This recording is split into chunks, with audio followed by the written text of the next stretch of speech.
Hoje, dia 15 de outubro de 2022, nós estamos aqui, eu sou Paulo Henrique de Souza, sou membro da Igreja Central de Alfenas, estou acompanhado aqui pelo Pedro. Fala, Pedro. Não, ele não é o Pedro. Por quê? Porque é nosso irmão Daniel, ele é membro da Igreja Central, ou agora, Daniel, você frequenta outra igreja em Pouso Alegre? Sou da Igreja Central de Pouso Alegre. Tudo bom, pessoal? Bom dia. Bom sábado a todos os irmãos. Então, meu nome é Daniel, sou de Pouso Alegre, né? Frequento a Igreja Central. E é um prazer, né? Estar recapitulando aqui a lição da Escola Sabatina, no qual nós temos um tema super, mega, hiper importante, né? Tanto para a nossa doutrina, como também uma lição também para a nossa vida, né? Então, olha, se você é um amigo nosso aí de Pouso Alegre, sinta-se prestigiado e replique o link agora, nesse momento, para que seus amigos possam estar aqui conosco também, acompanhando o Daniel e o nosso estudo.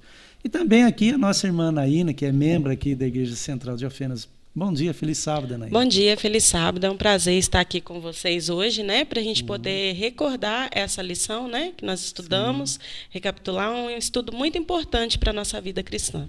Que bom, Anaína. Então faz a oração para a gente começar o estudo. Sim, claro.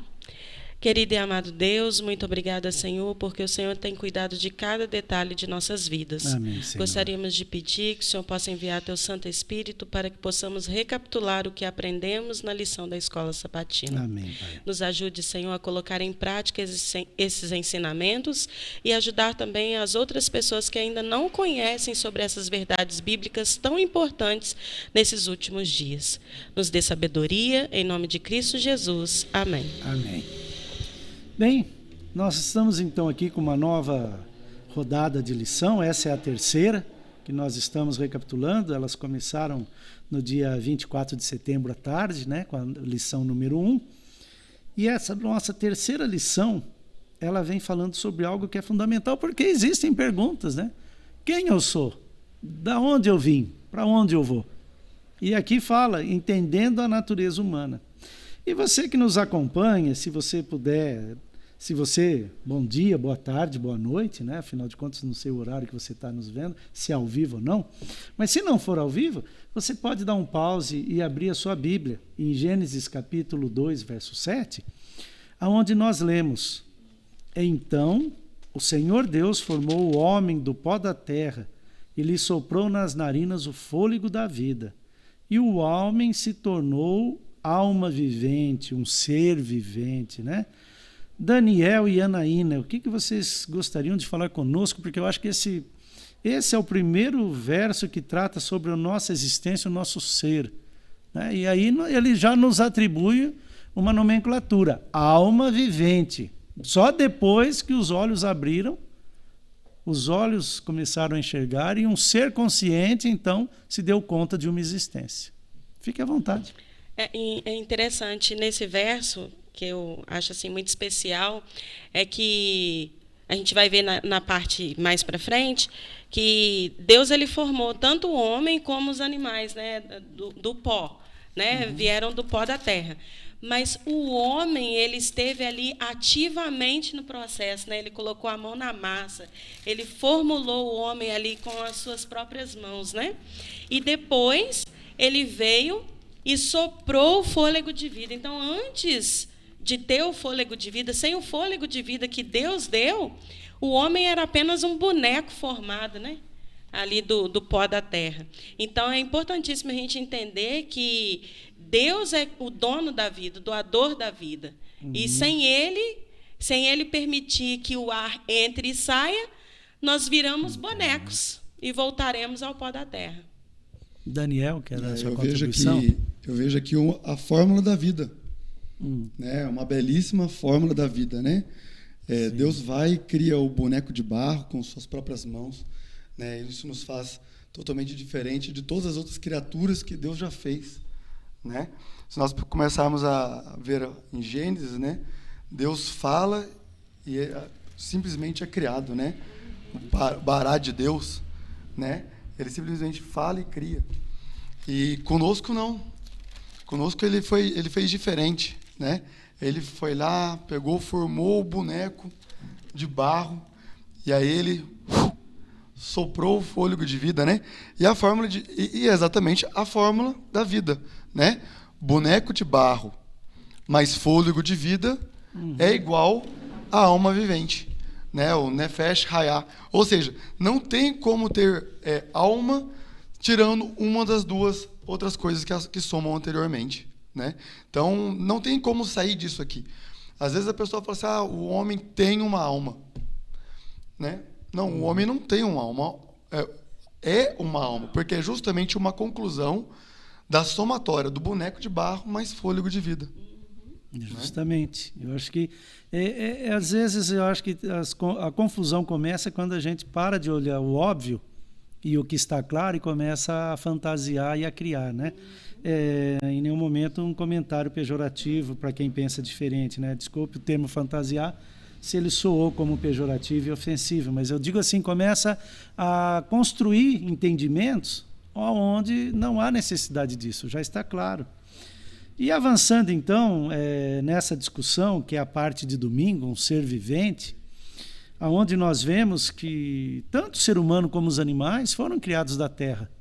Todos foram feitos da terra e receberam de Deus a capacidade de viver. E nesse aspecto do processo de criação, antes da gente focar mais no homem, né, que semelhanças e diferenças vocês podem destacar nesse, digamos assim, né, nesse processo originador, tanto da vida humana como da vida dos demais seres vivos? Qual foi a ação do Criador aí que são bem, assim, digamos assim, repetidas, mas há especificidades que só couberam ao ser humano? Nós podemos ver que tanto o homem quanto o animal voltamos ao pó, né? Do pó nós fomos formados e do pó, com certeza, nós vamos voltar. A não ser que Jesus venha na nossa geração. Se Deus quiser, né? Maranata, vem Jesus. Amém. Mas se Jesus não voltar, né, nós voltaremos ao pó. É a fórmula inversa, né? Sim. O fôlego sai e volta para Deus. Sim. E nós voltamos para o pó. É o inverso da fórmula, né? Igual o nosso amigo querido Paulo falou, nós não estamos querendo criar atrito, né, com nenhuma outra religião. Mas nós temos que abordar esse tema, porque é de extremamente importante, não só para hoje, mas também para a nossa esperança, para basear a nossa esperança, né, na volta de Jesus, na ressurreição, né? Então, é um aspecto que nós devemos deixar muito claro na Bíblia, para onde nós vamos, como Paulo acabou de dizer, para nós sabermos como nós devemos andar no presente.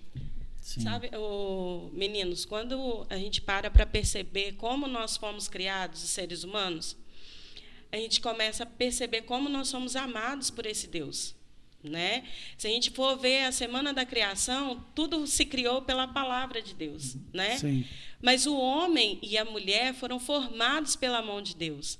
O homem do pó da terra, a mulher da costela do homem. Olha que interessante, né?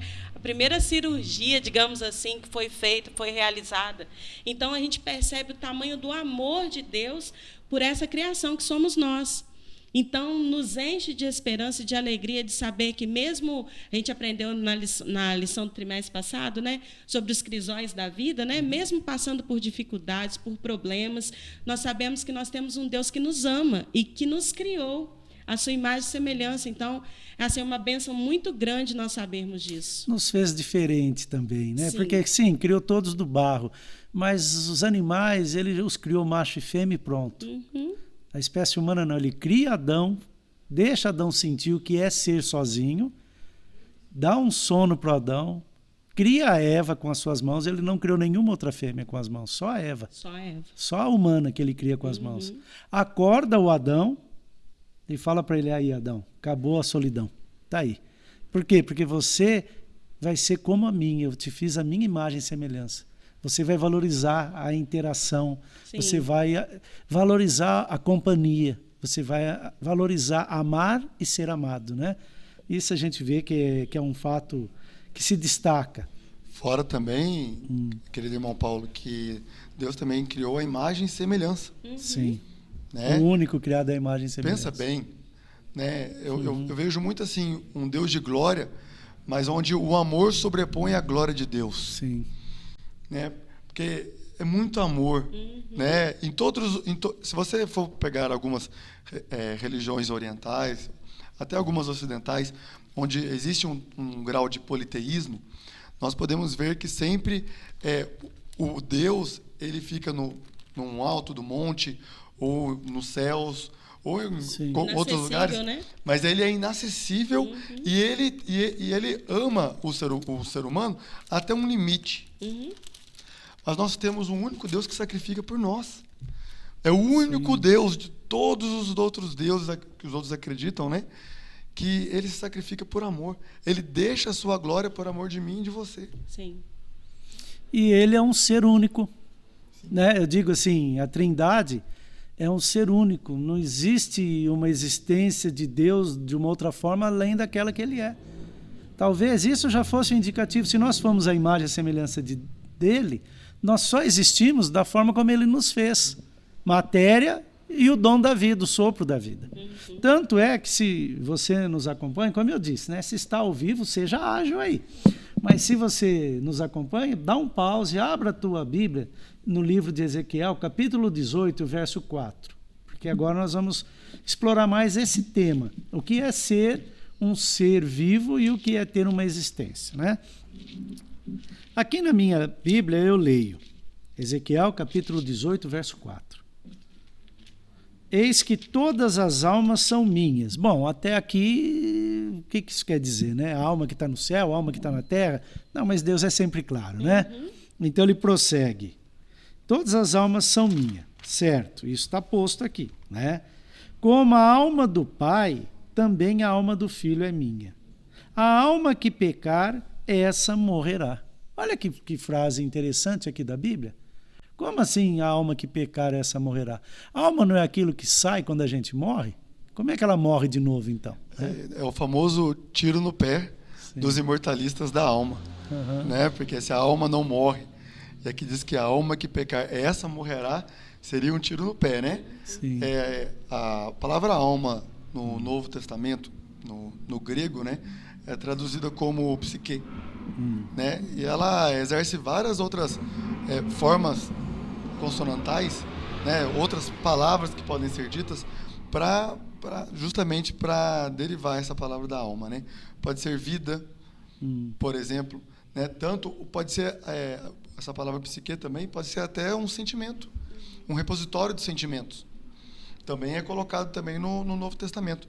Mas se nós colocarmos aqui a alma como vida, ela se encaixa perfeitamente. Né? Porque a pessoa que pecar, a transgressão da lei de Deus gera a morte. E aí ela fica em consoante com a lei de Deus. Interessante, então, que a alma é uma pessoa. Sim, porque né? Um ser vivo, uma pessoa. Porque quem né? desencarnou não peca mais, né? Não tem como, né? A gente vai ver mais para frente, né, a situação.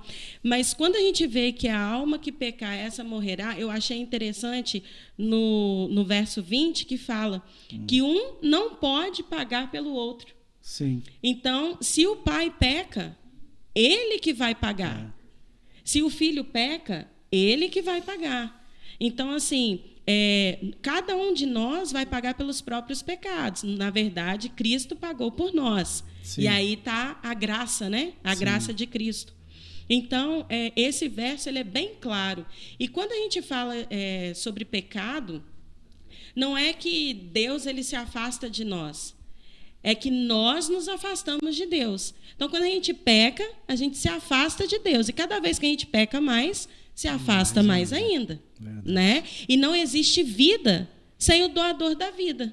Então, se eu estou longe do doador da vida, consequentemente, eu vou morrer. Sim. Em algum momento, eu vou morrer. Né? E o interessante é o verbo que implica na ação. A alma que pecar, essa morrerá. Veja, nós não temos duas existências. Terminou o primeiro tempo, desencarnei. Você já viu lá, né? Você já teve lá, então, um teste. Você já aprendeu como é que é? Então vai, agora comecem os jogos. E agora eu vivo uma existência onde eu sou lembrado. A alma que pecar, essa morrerá. Não, né? Inclusive, o próprio desenho que é feito por aqueles que acreditam na desencarnação é um desenho de um lugar mais sublime, de um lugar onde não vai ocorrer esse tipo de ação. Então, nós vemos que quando nós analisamos a Bíblia, pelos ensinamentos, informações básicas que a Bíblia traz, ela deixa claro que tudo está acontecendo agora. E é por isso que quando você estuda o livro de Gênesis, você vê que quando Jacó desce com sua família para o Egito, José manda buscá-lo, Moisés escreve a mesma coisa, ele diz assim, e desceram 70 almas para o Egito. Por quê? Porque eram pessoas vivas, que tinham o fôlego de vida que Deus deu e ainda estavam com esse pó funcionando biologicamente, todas as funções metabólicas perfeitamente, né? Irmão Paulo, só mais um comentário aqui, em Sim. Eclesiastes 3,19, esclarece para nós aqui, ó. Porque o que sucede aos filhos dos homens, sucede aos animais. O mesmo lhe sucede, como morre um, assim morre o outro. Todos têm o mesmo fôlego de vida, e nenhuma vantagem tem o homem sobre os animais, porque Sim. tudo é vaidade. Então, o fôlego de vida, no caso, né, é o sopro de Deus, né? O ar que nós respiramos. Isso, essa força que nos mantém nos vivos. mantém vivos. E Deus dá a nós e dá aos animais. Nós temos o mesmo fôlego, né? O mesmo sopro A de centelha Deus. de vida é a mesma, né? É a mesma. Nós não temos vantagem sobre Tá eles. certo que no desenho do Tom e Jerry, né, eles também têm alma, né? O Tom vai lá pro céu, tem que fazer o Jerry assinar uma carta, senão ele vai pro inferno dos cachorros, né? Estratégias, Mas veja, né? Estratégia do inimigo para já entrar na mente das crianças. Mas somos iguais. Fomos feitos da terra, sobrevivemos pelo poder divino e sem esse poder deixamos de existir enquanto seres conscientes, pensantes e com funções metabólicas ativas. Deixa de haver toda a função. Sim. E para enfatizar isso, então, a lição na parte de terça-feira discute o espírito volte a Deus. Não é verdade? Por quê? Porque lá em Gênesis 2, verso 7, tem uma fala, e em Eclesiastes 12, versos de 1 a 7, também tem a fala. Você está com qual aí, Daniel? Gênesis 2:7. Lê para nós, faz favor. E formou o Senhor Deus o homem do pó da terra, e soprou em suas narinas o fôlego da vida. E o homem foi feito alma vivente. Anaína, lê aí 12, de 1 a 7. Tá. Eclesiastes. Ok. Lembra-te do teu Criador nos dias da tua mocidade, antes que venham os maus dias e cheguem os anos dos quais dirás, não tenho neles prazer. Antes que se escureçam o sol, a lua e as estrelas do esplendor da tua vida, e tornem a vir as nuvens depois do aguaceiro. No dia em que tremerem os guardas da casa, os teus braços se curvarem os homens outrora fortes, as tuas pernas, e se cessarem os teus moedores da boca, por já serem poucos, e se escurecerem os teus olhos nas janelas, e os teus lábios, quais portas da rua, se fecharem. No dia em que não puderes falar em alta voz, te levantares a voz das aves, e todas as harmonias, filhas da música, te diminuírem, como também quando temeres o que é alto, e te espantares no caminho, e te embranqueceres como floresce a amendoeira, e o gafanhoto te for um peso, e te perecer o apetite, porque vais à casa eterna, e os pranteadores andem rodeando pela praça. Antes que se rompa o fio de prata, e se despedace o copo de ouro, e se quebre o cântaro junto à fonte, e se desfaça a roda junto ao poço, e o pó volte à terra como era, e o espírito volte a Deus que o deu. No caso aqui, em Eclesiastes, né, Salomão ele vem descrevendo... A narrativa de uma existência, né? Toda uma existência. Com o decaimento. Sim, que a gente vai envelhecendo, vai se cansando, já não consegue correr, Sim. já não consegue pular, de repente o cabelo vai ficando branco, vai caindo, cai os dentes e tudo, até que as pessoas já começam a rodear e vem a morte. E aí ele é bem claro, o pó volte para a terra como era e o espírito volte a Deus que o deu. Mas muita gente pega esse texto e, como é que eu posso dizer, torce, né? Quando fala, volte a Deus que o deu, né? O que você pode falar para nós aí? Então. Você está engatilhado aí para falar. Que você olha. Então, algumas pessoas, elas colocam 2 tipos de morte. A morte do corpo, né? E a morte do espírito. Algumas pessoas entendem que quando a pessoa morre, Salomão está dizendo é da morte do corpo. E aí eles colocam esse texto como um espírito voltando para Deus, entende? Aí você fala, mas como, né? Se você for pensar bem, principalmente no tempo de Salomão, o pensamento judaico não era da imortalidade da alma, porque ainda não existia. O pensamento da imortalidade da alma, na verdade, começou mais ou menos ali com Platão, que viveu muito depois de Salomão. Então, às vezes, nós queremos pensar com o nosso pensamento de grego, que nós temos um pensamento grego, né? O pensamento grego influenciará por muitos anos ainda, mas nós queremos pensar com o nosso pensamento grego e colocar esse texto como se Salomão escrevendo tivesse com o nosso pensamento. Com essa base grega. Exatamente, né? Aqui o espírito, né, o ruach, no hebraico, é justamente um fôlego, um sopro, uma centelha de vida. Não é algo que sai imaterial do corpo. Esse conceito imaterial, ele foi colocado depois de Platão, entende? Então, não tem como nós harmonizarmos esse texto falando assim, olha, Salomão está falando da morte física, não da morte espiritual, mas naquele tempo não existia essa dicotomia. Sim. Entende? Então, não tenho o que falar, o texto é claro.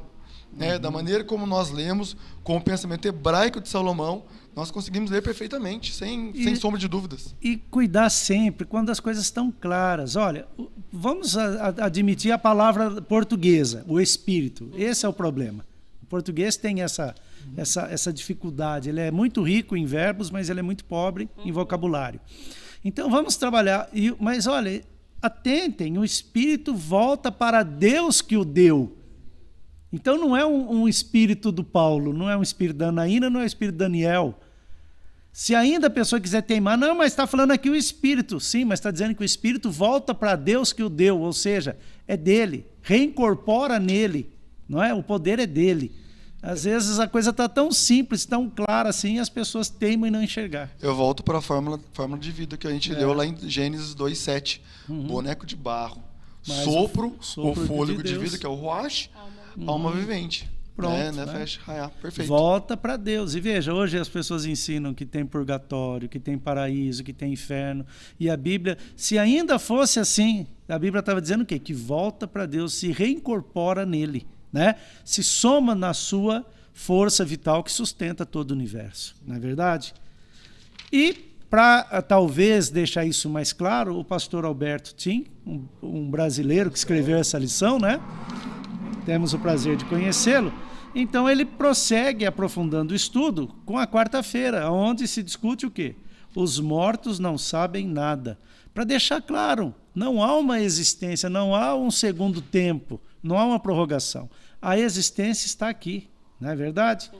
E aí nós temos várias passagens que vão remeter às discussões do Salmo 115, a próprio Jó reclamando do seu estado, mas mantendo a fé em Deus, a Eclesiastes com os ensinamentos de Salomão. E aí eu deixo vocês então à vontade para abordarem aquilo que preferirem. Se quiserem falar do Jó, se quiserem falar do Salomão em Eclesiastes, do Davi em Salmos, fiquem à vontade. Então, Eclesiastes 9 fala, né, que os mortos não sabem de nada. Eu acho super interessante essa passagem, até 9, Eclesiastes 9, versos 5 e 10. Isso. Eu acho interessante essa passagem porque, quando eu era criança e morria alguém, então a gente ia no velório, né, no enterro e tal, e quando enterrava a pessoa e a gente ia para casa, eu ficava pensando, meu Deus, a fulana ficou lá sozinha, né? Aí chovia, meu Deus, está molhando lá, será que está sentindo frio? Então, quando Deus deu esse entendimento, através dessa passagem, que os mortos não sabem de nada, deu um certo alívio. Não está sabendo de nada, está inconsciente, está dormindo, né? É como se estivesse dormindo, sem consciência alguma.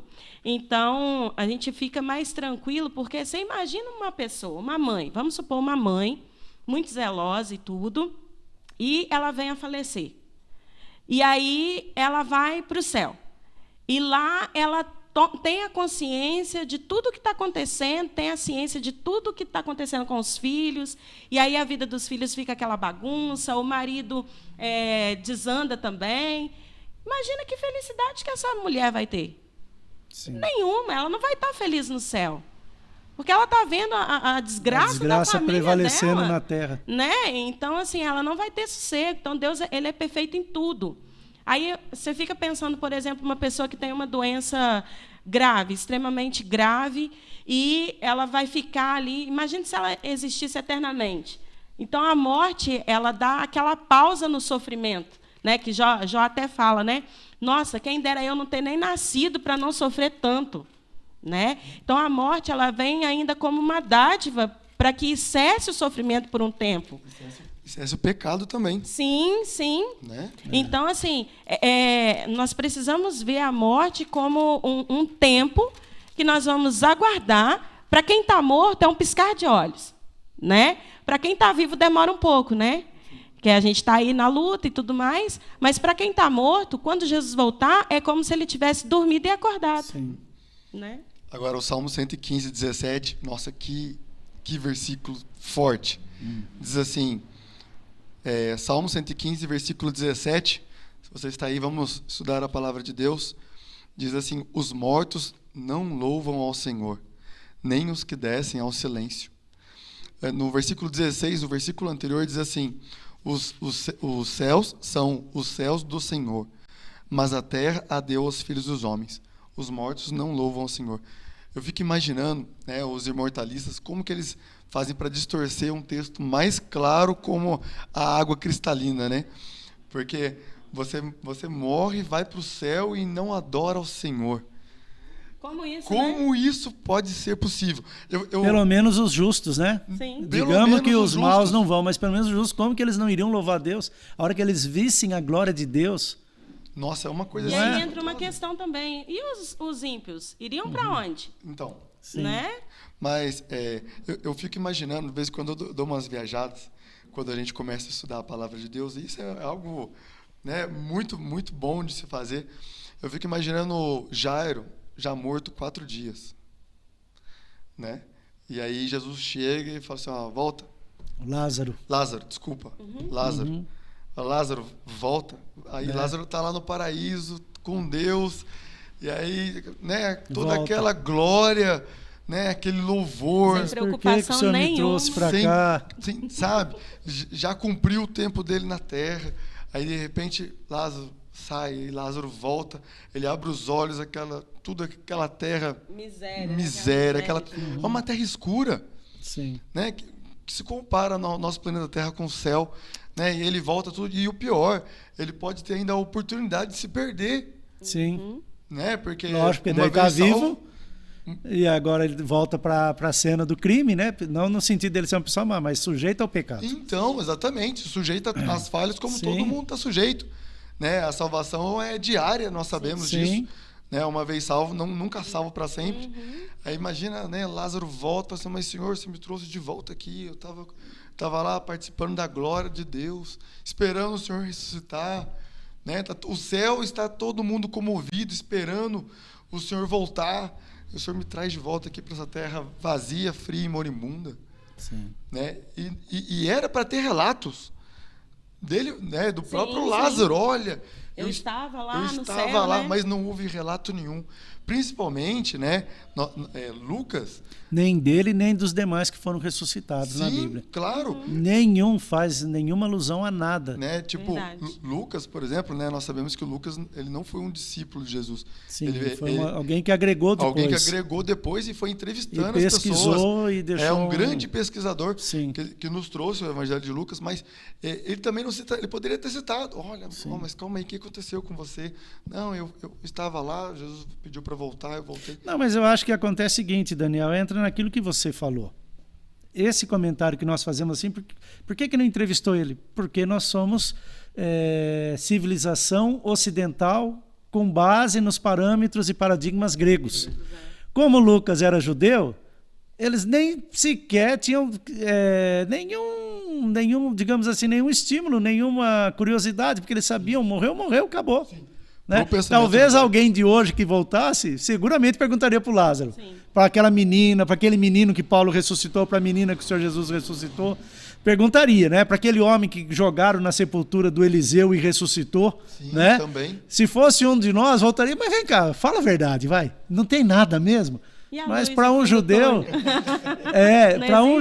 para um hebreu que não está contaminado por esse tipo de pensamento, então eles nem se davam ao trabalho. Ao trabalho, né, de averiguar. Tem um especialista em tradição judaica, o Dr. Menzon, e ele cita, já li em um livro deles, ele falando que os judeus daquele tempo não acreditavam em imortalidade da alma ainda. Sim. Porque justamente é o que eu disse, né? Ainda não tinha sido inserido esse contexto de alma e material que sai do corpo. Então, tudo que a gente lê aqui, não adianta fazer malabares com o texto. Né? É simples assim. Está claro, né? Está muito claro. Verdade. Bom, para fechar essa lição, então, como explicar algumas expressões, né? Olha, foi sepultado com seus pais, foi recolhido aos seus antepassados. Qual era a força dessa expressão? O que ela queria dizer, então? É o que a gente encontra na parte de quinta-feira. No caso, as pessoas eram enterradas juntos, né, com os antepassados. A gente vê isso um pouco nos cemitérios hoje em dia, né? A gente ainda vê os túmulos, o jazigo da família, né? Da família que está ali, todo mundo junto e tal. O pessoal morre lá, não sei aonde, aí faz o translado do corpo. Então, naquela época, se fazia assim também. Então, a gente vê Jacó e Esaú, né, levando o pai para ser enterrado, junto com os seus. Isso. Então, no caso, seria isso. Não que ele foi para o céu, encontrou todo mundo lá e está em festa. Não. Está sepultado no mesmo lugar. Quando Jesus voltar, aí sim será a grande festa. Eu acho que é a força de mostrar que antes de nós, aqueles que nos antecederam morreram, sofreram a penalidade do pecado, voltará ao pó, e nós vamos voltar ao pó como eles voltaram. Sim. Nós não somos diferentes, nem melhores do que eles. A hora que cessar nossa existência, nós vamos ser sepultados. Aí, os nossos descendentes, pelo carinho, pelo apreço, vão nos colocar próximo daqueles de onde nós tivemos nossa origem. Sim. Mas é apenas esse o desejo bíblico ao dizer que Davi foi enterrado, outros foram enterrados depois, né, no jazigo da família real. Existe uma vertente judaica que diz que eles enterravam um perto do outro, justamente para que, quando houvesse a ressurreição, todos estivessem juntos, glorificando a Deus juntos, sabe? Aí me veio à mente que 1 Tessalonicenses capítulo 4, versículo 16, que diz assim: porque o mesmo Senhor descerá do céu com alarido e com voz de arcanjo, e com a trombeta de Deus, e os que morreram em Cristo ressuscitarão primeiro.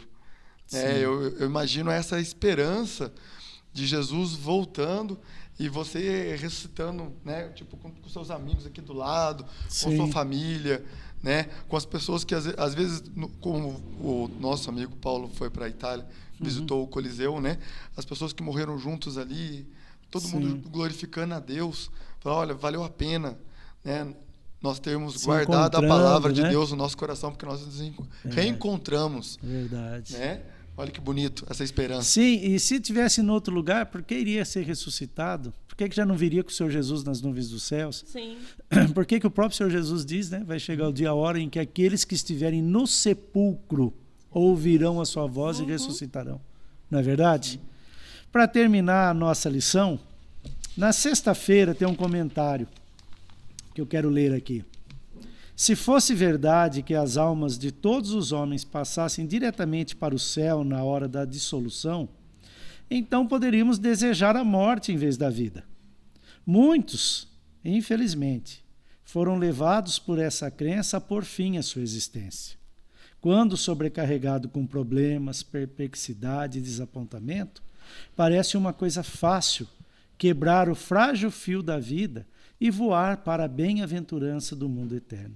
E vejo, infelizmente, né, Anaína, você é psicóloga, né? Sim. Como que essas doutrinas, esses ensinamentos, eles são perversos no sentido em que eles apenas ampliam o problema. Porque aquela pessoa, às vezes, crendo nisso, um colega da minha filha fez isso, se matou porque ele foi numa igreja, primeira vez que ele foi numa igreja, ele perguntou, meu avô, minha avó, que ele era criado pelo avô e pela avó. Sim. Né?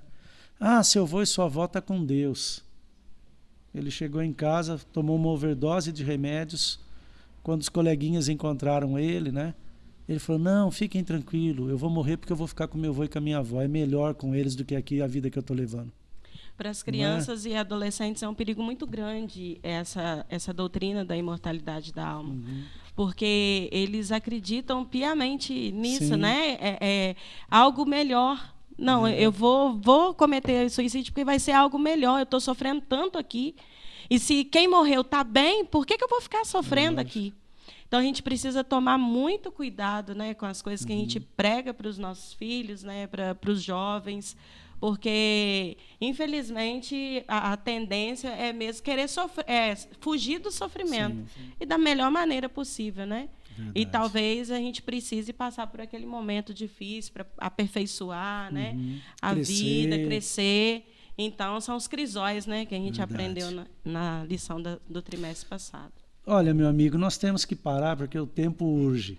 Mas se você tem interesse de entender mais sobre esse assunto, procure uma igreja adventista, entre em contato com a TV Novo Tempo e será um prazer te oferecer mais literatura, estudos bíblicos que te esclareçam ainda mais.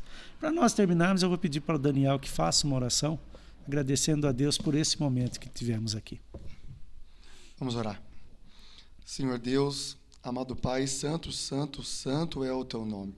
Amém. Louvado seja o Senhor, porque o Senhor é o nosso Criador, o nosso mantenedor e porque o Senhor é nosso Salvador. Amém. O Senhor virá dos céus com voz de arcanjo e ressoada a trombeta de Deus. Com certeza todos os justos verão os teus olhos e dirão, digno é o Cordeiro. Amém, Senhor. Oh, meu Deus, que nesse momento nós possamos estar de pé nesse dia. Amém, para Senhor. que possamos louvar o teu santo nome e ver a tua glória, meu Pai. Amém, Senhor. Oh, meu Deus, que o Senhor possa estar com cada internauta também que está nos assistindo. Que o teu santo e bom Espírito toque o coração dessa pessoa também que está nos assistindo. Amém, Senhor. Que a tua paz, o teu amor e que o teu santo e bom Espírito esteja com todos nós. Em nome de Jesus. Amém, Senhor. Amém, Senhor.